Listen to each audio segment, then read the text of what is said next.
Heroics under fire. A pair of Hawaii County police officers are honored for their actions facing an armed and dangerous suspect.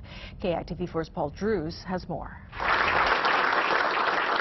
Before a crowd of fellow officers, Joshua Gobea and Garrett Hatada were given the Police Cross, an award presented to officers who received life-threatening injuries in the line of duty. In January, Gobea and Hatada responded to a report of gunshots on Kilauea Avenue in Hilo.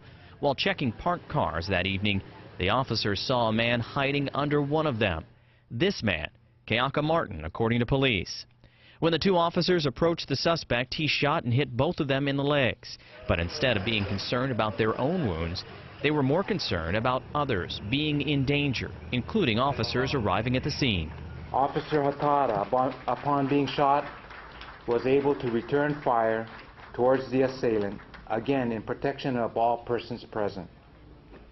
But it was not until several minutes later, when additional officers arrived at the scene, did Officer Hatada, relate he too had been shot. Police say Martin fled and was captured the next day. He's been charged with 2 counts of first-degree attempted murder and more than a half a dozen other charges from the shooting.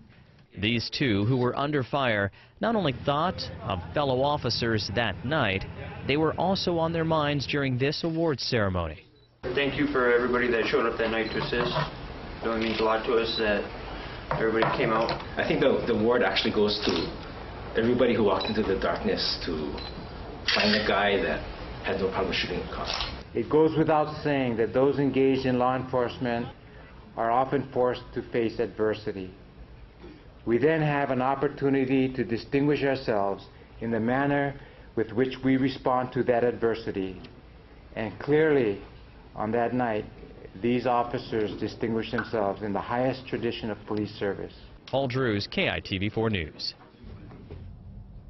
After Martin was caught by police, he reportedly shot himself in the chest. After recovering, a health evaluation determined he was mentally fit to stand trial, and that trial is expected to begin later this month.